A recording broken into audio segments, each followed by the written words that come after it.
This is TBK's Truth Frame, revealing the echoes of history across our world. How the British took Ceylon. The fall of Dutch Ceylon, 1796. A conquest without a war. By the late 18th century, Ceylon was still under Dutch control. But Europe was in chaos. The French Revolution had spilled across the continent, and when France occupied the Netherlands, Britain feared that French forces would soon seize Dutch colonies, including Ceylon's priceless harbors like Trincomalee, one of the best natural ports in the Indian Ocean.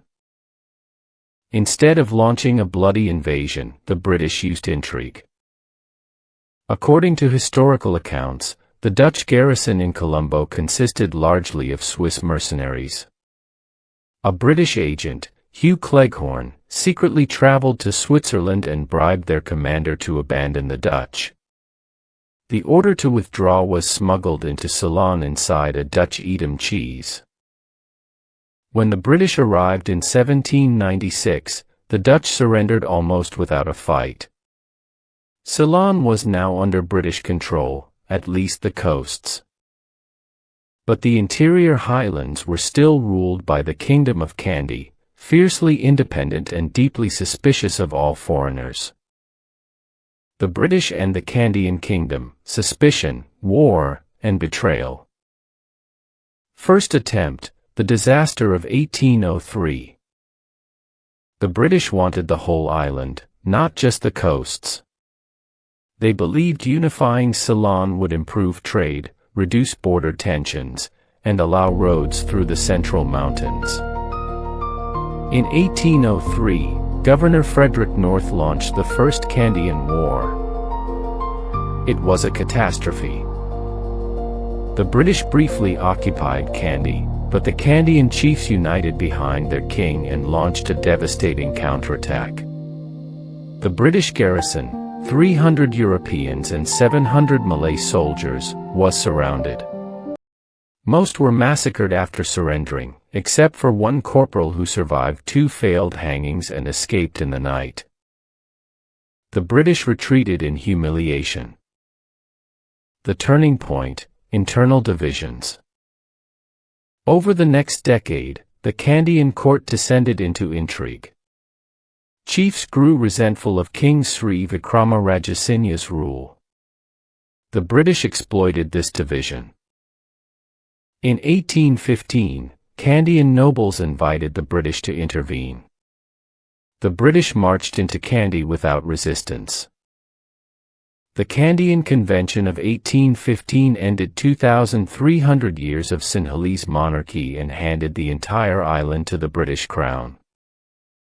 But the peace didn't last. The Great Yuva Rebellion, 1817 to 1818.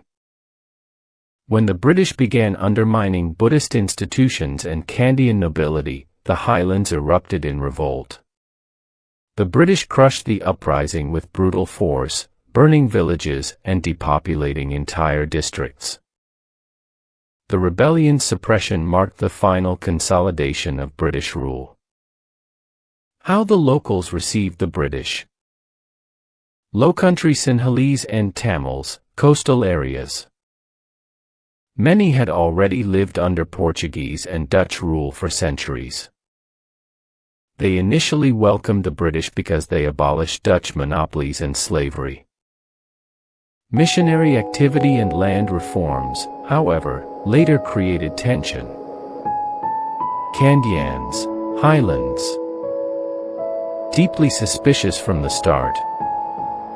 Accepted British rule only because their own chiefs betrayed the king. Rebelled fiercely in 1817 to 1818 when British policies threatened Buddhism and traditional power structures. Muslims and Malays. Many Malays had served under the Dutch and later joined the British military. They were generally loyal to the British due to better treatment compared to Dutch rule. Forts, roads, and the transformation of the island. Once in control, the British expanded and modernized the island's infrastructure. Major forts strengthened or utilized. Colombo Fort, administrative center. Trincomalee Fort Frederick, naval stronghold. Gal Fort, key southern port. Jaffna Fort, northern command post. These forts became the backbone of British military presence. Roads through the Highlands. Governor Edward Barnes built the Colombo-Kandy Road, enabling troop movement and plantation expansion. Coffee, collapse, and the rise of tea. The coffee boom, 1820s, 1860s. The British introduced large-scale coffee plantations, transforming the Central Highlands into an export economy. Ceylon became one of the world's largest coffee producers. The coffee blight, 1869. A fungal disease, Hemileia vastatrix, wiped out the coffee industry. The birth of Ceylon tea, 1870s onward. Planters turned to tea, led by pioneers like James Taylor. Tea thrived where coffee failed, and by the late 19th century, Ceylon tea became world-famous. This plantation economy reshaped land ownership, labor systems, including the importation of Indian Tamil workers, the island's global identity. The Ceylon Malay Regiment, warriors of three empires. The Malays had a long martial tradition in Ceylon. Under the Dutch, they were elite soldiers. When the British took over in 1796, the Malays were the only troops who resisted the British landing in some areas, even spiking British guns in Trincomalee. Impressed by their skill, the British incorporated them into their forces. Formation of the Malay Corps, 1795 to 1802. Originated from Malay prisoners and soldiers transferred from Dutch service. Served as artillerymen and infantry. Fought in the First Kandyan War and other campaigns. By 1802, the unit was formalized as the Malay Corps, later renamed the 1st Ceylon Regiment. The Ceylon Rifle Regiment, CRR, a unique colonial force. Origins, 1795 to 1801. Built from Malay companies transferred from Dutch to British service. Reinforced with Malays from St. Helena and recruits from Penang and the Moluccas. Role and reputation. The CRR became the backbone of British internal security. Fought in the Kandyan Wars. Suppressed the Yuva Rebellion, 1818. Engaged in the Moteli Rebellion, 1848. They were valued because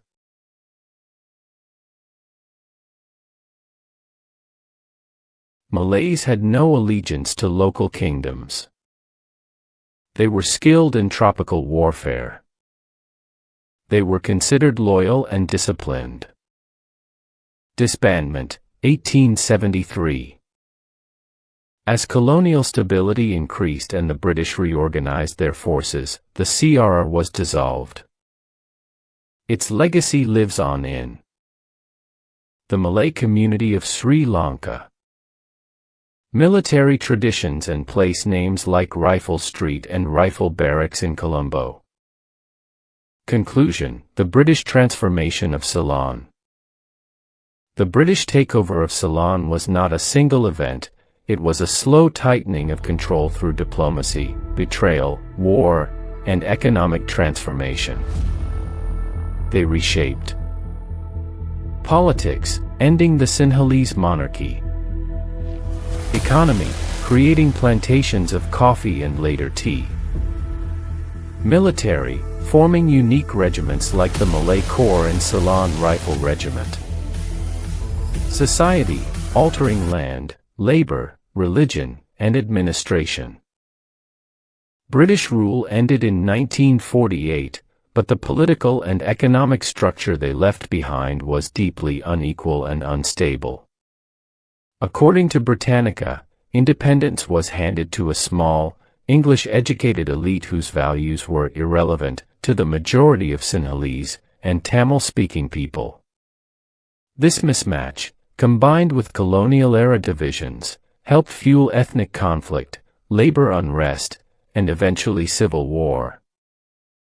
How British rule shaped the problems Ceylon faced after 1948. A peaceful transfer that hid deep fault lines. Ceylon became independent on February 4, 1948, under a constitution that preserved many British political conventions. But the system was built for a tiny elite. The new government represented mainly English-educated, westernized groups.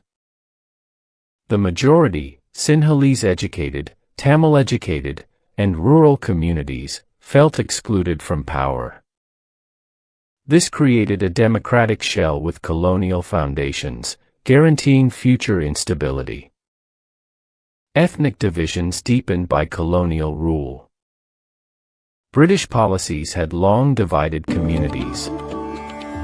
They favored minorities, Tamils, Muslims, Burghers, for administrative jobs.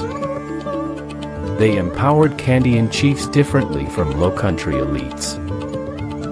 They imported Indian Tamil labor for plantations, creating new demographic tensions. After independence, these divisions sharpened. The ruling elite failed to integrate all communities. Revivalist and nationalist movements rose to correct colonial imbalances. Political competition increasingly took ethnic lines, not class or policy lines. This laid the groundwork for ethnic riots, separatist movements, and civil war. Economic fragility built on colonial monoculture. Ceylon's economy depended almost entirely on tea, rubber, and coconuts, which made up 90% of foreign exchange earnings at independence. This was a British-designed plantation economy, vulnerable to global price drops, dependent on imported food, unable to absorb a growing educated population. Britannica notes that falling tea and rubber prices, combined with rising food import costs, created acute foreign exchange problems soon after independence. This economic fragility contributed to labor unrest, youth frustration, political radicalization. Labor unrest rooted in colonial plantation systems. The British plantation system created harsh working conditions, ethnic segmentation, Indian Tamil labor versus local workers, a rigid class hierarchy. After independence, plantation workers remained marginalized. Trade unions grew powerful and militant. Strikes and protests became common. These tensions fed into broader political instability. A political system detached from local culture. The 1947 Constitution followed British parliamentary conventions, but these conventions were alien to most citizens. Local languages, religions, and cultural values were sidelined. The gap between rulers and the ruled widened. Traditionalist and revivalist movements emerged to reclaim cultural identity. This cultural disconnect helped fuel the Sinhala Buddhist revival, Tamil linguistic and cultural mobilization, competing nationalisms that clashed violently. 6. The road to civil commotions and war. By the 1950s and 1960s, The unresolved colonial-era tensions converged. Ethnic grievances. Economic inequality. Labor unrest. Cultural revivalism. Political opportunism. Britannica notes that these forces converged after 1955, leading to a new wave of nationalism under Swrd Bandaranaike. This shift triggered language riots, anti-Tamil violence, youth uprisings. The Long Civil War, 1983 to 2009. A reflective conclusion on British rule in Ceylon. British rule in Ceylon did not end with a dramatic collapse or a violent revolution. It ended quietly, ceremonially, with flags lowered and handshakes exchanged. But beneath that calm surface lay a far more complicated legacy, one that would shape the island's destiny long after 1948. The British unified the island under a single administration for the first time in centuries, built roads, modernized ports, and introduced new crops that transformed the economy. Yet these achievements came with deep fractures. The plantation system enriched a few while trapping many in poverty. Ethnic communities were reorganized into rigid categories, each assigned different privileges and burdens. English education created a small elite who inherited the state, while the majority remained outside the political conversation. Independence arrived, but it arrived unevenly. The structures left behind were not built for harmony, they were built for extraction, efficiency, and control.